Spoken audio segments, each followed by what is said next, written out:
I was invited to go and take part in Pikes Peak race, which is well known as the biggest hill climb in the world. Anyone who's involved in motorsport kind of associates that to one of the best events in the world. So when I was invited to go there, that was definitely a thumbs up. So, but once somebody actually goes there and takes part in it, and can see the breathtaking views that the Pikes Peak gives people. Pikes Peak consists of 152 bends. It goes up to 14,500 foot above sea level, which that in itself creates problems for kind of both drivers and machines themselves.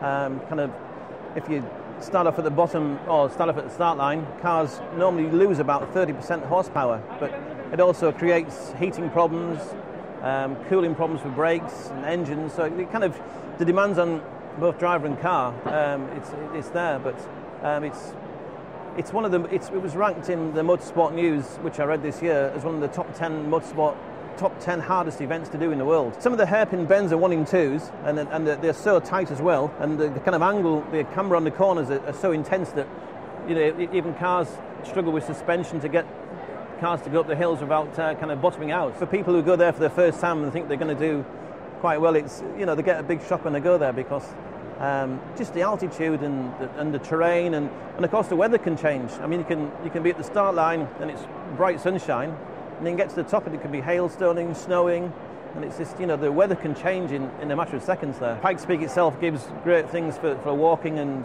there's lots of people there, keen cyclists. There's lots of cyclists go up there now, trekking. I mean, there's some of the most amazing views from the top of the mountain that you'll probably ever see.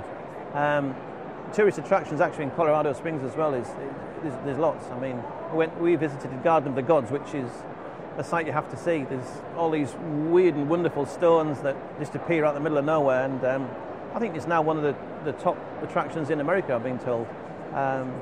Hotels offer great. I mean, the Broadmoor, as we were talking before, is an amazing place. There's just Colorado Springs itself. You can go and visit all the kind of old lead mining places and mining villages. The old town is a nice place to go. It's a nice ambience down there with lots of coffees and nice restaurants. So it's a perfect place.